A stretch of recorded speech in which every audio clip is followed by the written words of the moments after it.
Hai, hello everyone. Jadi khusus untuk episode kali ini dan mungkin series ini ya, karena kan gak mungkin sekali duduk nih gue baca buku. Gue bakal bacain buku pakai bahasa Indonesia dengan bahasa Indonesia juga. Ini adalah buku pertama yang gue baca pakai bahasa Indonesia. Judulnya adalah Tumbal-Tumbal Sang Diktator Korea Utara, Kesaksian Orang-Orang yang Berhasil Menyelamatkan Diri. Widih. Kita bakal baca buku ini sambil sekalian nemenin kalian melakukan aktivitas. Jadi formatnya gini, gue bakal bacain buku, habis itu nanti gue bakal ngasih tahu pikiran gue tentang buku itu. Biasanya gue bakal baca beberapa lembar aja karena emang gak cukup waktunya, paling mentok kayaknya sejam doang. Jadi mari kita baca.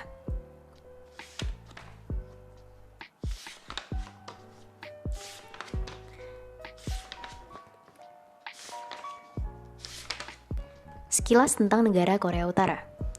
Negara Korea Utara beberapa pekan belakangan ini menjadi trending topik yang lagi hangat-hangatnya diperbincangkan oleh seluruh dunia, khususnya terkait masalah pelanggaran HAM yang terjadi di negeri tersebut dan pengembangan nuklir. Menurut asumsi yang beredar luas saat ini, di negeri paling diktator itu, diyakini terjadi banyak kasus pelanggaran HAM berat. Bukti-bukti pun mulai bermunculan dan semakin memperkuat fakta bahwa rezim korut begitu singkat Korea Utara adalah rezim yang paling diktator saat ini.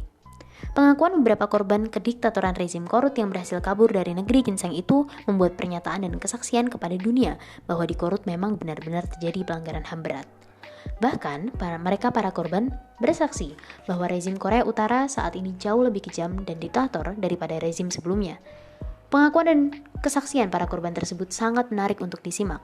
Namun, pada bab pertama ini, saya tidak akan menyajikan kisah para korban tersebut, tetapi mulai dari yang paling dasar, yakni mengenal negara Korea Utara terlebih dahulu. Dengan mengenal Seluk-Beluk Korea Utara, kita akan tahu mengenal sejarah kehidupan di negeri pelanggaran HAM tersebut. Baru pada bab terakhir, seperti dijelaskan di awal, saya sajikan kisah pengakuan dan kesaksian para korban rezim Korut tersebut sebagai bukti untuk memperkuat adanya pelanggaran HAM di Korut. A. Sejarah dan awal mula berdirinya negara Korea Utara. Korea Utara yang secara resmi disebut sebagai Republik Demokratik Rakyat Korea Utara adalah sebuah negara di Asia Timur yang meliputi sebagian utara semenanjung Korea. Ibu kota dan kota terbesarnya adalah Pyongyang. Zona demilitarisasi Korea menjadi batas antara Korea Utara dan Korea Selatan. Sungai Amnok dan Sungai Tumen membentuk perbatasan antara Korea Utara dan Republik Rakyat Tiongkok. Sebagian dari Sungai Tumen di timur laut berbatasan dengan Rusia.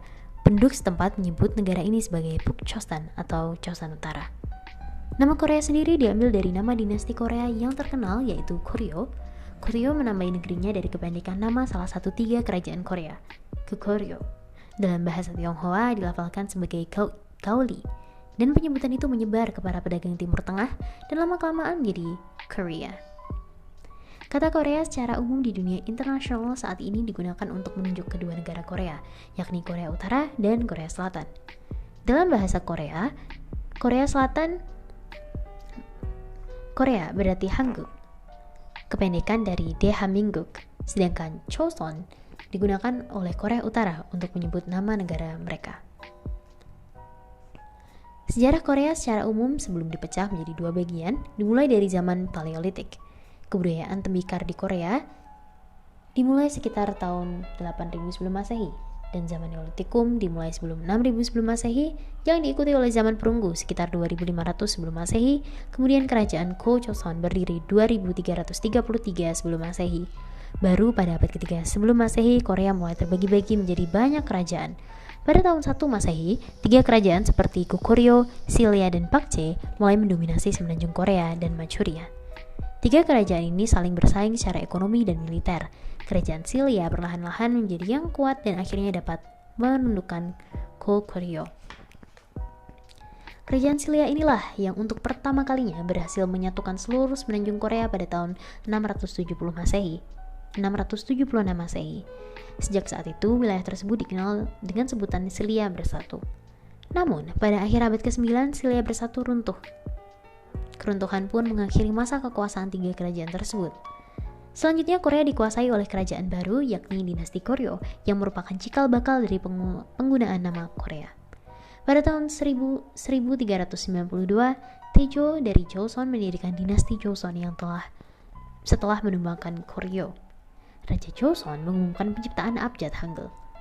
Antara 1592 hingga 1598, dalam Perang Dingin Imjin, Jepang menginvasi semenanjung Korea, tetapi dapat dipatahkan oleh prajurit pimpinan Laksamana Yi Sun-sin. Pada awal tahun 1870-an, Jepang kembali berusaha merebut Korea yang berada dalam pengaruh Cina. Jepang memaksa Korea untuk menandatangani perjanjian Ulsa yang menjadikan Korea sebagai protektorat Jepang. Lalu pada tahun 1910, Jepang mulai menjajah Korea. Penjajahan Jepang atas Korea ini merupakan awal perpecahan Korea. Setelah Jepang menyerah kepada sekutu pada akhir Perang Dunia Kedua, PBB menyerahkan penanganan semenanjung Korea bagian utara kepada Uni Soviet dan Korea bagian selatan kepada Amerika Serikat. Pengaturan yang bersifat sementara ini menjadi permanen akibat terjadinya Perang Dingin. Pada tahun 1948, Korea bagian selatan membentuk pemerintahan baru dengan paham demokrasi, beribu kotakan di kota Seoul. Sedangkan Korea bagian utara sebagai negara komunis dengan ibu kota di Pyongyang. Namun, bayi kembar ini tidak bisa hidup dengan rukun. Ketegangan antara kedua belah pihak mencuat ketika Perang Korea meletus pada 2 tahun kemudian, yakni 1950. Saat itu pihak Korea Utara menyerang Korea Selatan. Secara resmi, Korea Utara atau Republik Demokratik Rakyat Korea diproklamasikan pada tanggal 9 September 1948 di bawah pengawasan pasukan pendudukan Soviet. Meskipun ada Partai Komunis Korea asli, namun Soviet lebih menyukai komunis Korea yang telah menghabiskan tahun-tahun berperang di Soviet. Setelah gencatan senjata pada tahun 1953 mengakhiri Perang Korea Selatan dengan Korea Utara. Namun, kedua negara secara resmi masih dalam status perang, karena perjanjian perdamaian tidak pernah ditandatangani. Kedua negara diterima menjadi anggota Perserikatan Bangsa-Bangsa pada tahun 1991. Pada 26 Mei 2009, Korea secara sepihak menarik diri dari gencatan senjata. Korea Utara termasuk dalam negara satu partai di bawah Front Penyatuan yang dipimpin oleh Partai Buruh Korea. Pemerintahan negara mengikuti ideologi Juche yang digagas oleh Kim Il-sung, mantan pimpinan negara ini. Juche menjadi ideologi resmi negara ketika mengadopsi konstitusi baru pada tahun 1972.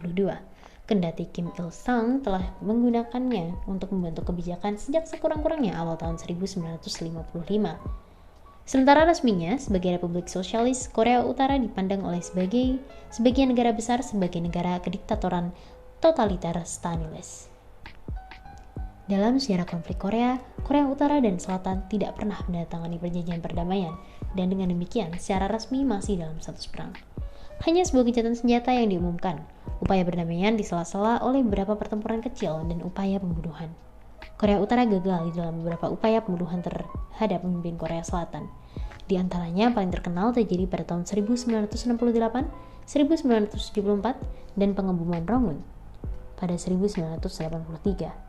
Terowongan seringkali ditemukan di bawah zona demilitarisasi dan perang hampir meletus akibat insiden pembunuhan kapak di Panmunjom pada tahun 1976. Pada 1973, hubungan tingkat tinggi yang sangat rahasia mulai dilakukan melalui kantor-kantor Palang Merah, tetapi berakhir dalam insiden Panmunjom yang dengan sedikit kemajuan. Menjuluki Korea Utara sebagai bagian dari poros setan dan pos terdepan tirani. Hubungan tingkat tinggi yang pernah dilakukan pemerintah Korea Utara dengan Amerika Serikat adalah kunjungan Menteri Luar Negeri Amerika Serikat, Madeleine Albright, ke Pyongyang pada tahun 2000, meskipun kedua negara tidak menjalin hubungan diplomatik yang resmi. Pada tahun 2006, hampir 37.000 serdadu Amerika masih berada di Korea Selatan, meski sejak Juni 2009 jumlah ini berkurang menjadi sekitar 3.000-an saja. Kim Jong-il secara pribadi menerima kehadiran tentara Amerika Serikat di semenanjung Korea. Sebagaimanapun, secara umum Korea Utara sangat menuntut penarikan serdadu Amerika dari Korea. Pada 13 Juni 2009, kantor berita Amerika Serikat Associated Press melaporkan bahwa sebagai tanggapan bagi sanksi-sanksi baru PBB, Korea Utara menyatakan bahwa pihaknya akan melanjutkan program pengayaan uranium. Hal ini menandai bahwa untuk pertama kalinya pemerintah Korea Utara mengakui di depan dunia bahwa pihaknya memang melakukan program pengayaan uranium. Selanjutnya, pada tahun 5 Agustus 2009, mantan Presiden Amerika Serikat Bill Clinton bertemu dengan Kim Jong-il untuk menjamin pembebasan 2 orang wartawan Amerika Serikat, Laura Link dan Iona Lee, yang ditangkap karena masuk ke Korea Utara secara ilegal. Pada tahun 28 Agustus 2010, mantan Presiden Amerika Serikat lainnya, Jimmy Carter, berhasil membawa pulang seorang guru dan aktivis Amerika Serikat, Aijalon Mahli Gomez, yang ditangkap karena masuk ke Korea Utara secara ilegal. Setelah kematian Kim Jong-il pada tanggal 19 Desember 2011, pemimpin Korea Utara berikutnya adalah Kim Jong-un, anak termuda Kim Jong-il, yang merupakan presiden hingga saat ini. Oke, sekarang kita masuk ke part resensinya. Walaupun sebenarnya I know that this is too soon, terlalu cepat ketika kalau mau bikin resensinya sekarang karena baru baca 1 subbab, tapi ya udahlah ya, daripada nanti videonya kepanjangan. Yang pertama yang paling obvious adalah stand buku ini. Buku ini punya stand dan menganggap bahwa negara Korea Utara melakukan pelanggaran HAM yang berat. Gimana caranya buku ini membuktikan bahwa Korea Utara melakukan pelanggaran HAM yang berat? Dia kayaknya mendapatkan sumber dari pengakuan orang-orang yang berhasil kabur, habis itu bukti-bukti lainnya. Dan this will be interesting, kita bakal lihat nanti apa aja sih yang dilakukan oleh Korea Utara nih, sehingga buku ini bisa menyimpulkan hal yang seperti itu. Buku ini mengawali cerita ini dengan awal mula berdirinya Korea Utara ya. Dan di subbab ini sebenarnya pembahasannya basic aja. Yang pertama ada kondisi geografis Korea Utara sekarang, jadi kayak perbatasannya. Habis itu juga asal muasal nama Korea, jadi dari mana, terus gimana cara orang Korea Utara ini tuh nyebut negara mereka, itu Choson gitu. Dan jauh-jauh sebelum kepisah, bahkan sebelum ada Korea, itu tuh mereka udah ada di kebudayaan tembikar. Dan pada abad ketiga itu mereka baru muncul nih kerajaan-kerajaan gede. Di sini ada 3 sih disebutin yang paling gede, itu ada Goguryeo, Silla, sama Pakche. Gitu. Buku ini mengawali ceritanya dengan sejarah awal mula berdirinya negara Korea Utara. Di subbab ini sebenarnya pembahasannya cukup singkat ya. Yang pertama, di sini ada kondisi geografis Korea Utara sekarang. Jadi kayak dia berbatasan sama negara apa aja gitu. Yang kedua adalah asal muasal nama Korea itu dari mana, sama gimana sih caranya orang Korea itu nyebut negara mereka. Kalau Korea Utara sendiri nyebut negara mereka itu Choson. Selanjutnya, gimana sih awal mulanya Korea gitu. Kalau di sini disebutin dari zaman Paleolitik, dari kebudayaan tembikar, sampai pada akhirnya mulai muncul kerajaan-kerajaan pada abad ketiga sebelum Masehi. Mulai dari 3 kerajaan tersebut, terus masuk ke Silla, lalu kemudian ke dinasti Goryeo hingga dinasti Choson, hingga pada tahun 1870 Jepang mulai menguasai. Dan ini kayaknya awal mula ya, kelihatan kalau 2 negara ini tuh kayaknya, maksudku Korea Utara dan Korea Selatan tuh udah gak sama gitu. Ditambah lagi dengan pada Perang Dunia Kedua nih, PBB kan ngebagi tuh, yang Korea Utara sama Uni Soviet, habis itu Korea Selatan sama Amerika Serikat. Tapi pembagian ini yang katanya sementara mengakibatkan adanya perang dingin antara kedua negara ini, yang keterusan sampai nih perang Korea meletus pada tahun 1950. Wow. Walaupun setelah itu ya, mereka tuh melakukan perang dingin gitu. Cuma melakukan pertempuran kecil, habis itu upaya-upaya pembunuhan, tapi kayak belum ada perang yang beneran meletus. Setelah tahun 1950, kayak hampir-hampir aja gitu. Tapi keadaan 2 negara ini tuh gak baik-baik aja. Mereka gak pernah menandatangani perjanjian damai. Kayaknya buku ini tuh sangat-sangat menekankan kalau gak ada perjanjian damai yang ditandatangani ya. Seingatku ada 3 kali buku ini nih, mengulang kalimat itu. Dan keadaan mereka tuh juga dibumbu-bumbui sama Amerika, sama Uni Soviet juga. Sampai di sini juga disebutin beberapa upaya, habis itu upaya diplomasi antara Korea Utara sama Amerika, kayak gitu sih.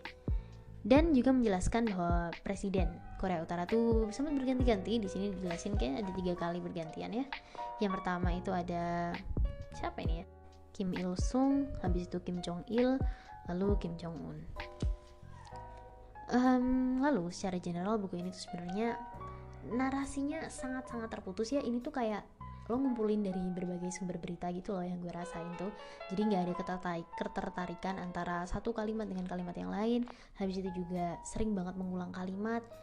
Narasinya masih pecah aja sih. Tapi karena ini masih bab pertama, jadi kita lihat aja ya nanti setelah-setelahnya bakal kayak gimana. And I get several questions, tapi nggak akan gue bahas di sini. Mungkin bakal gue bahas di resensi selanjutnya. Okay, see you soon. Bye.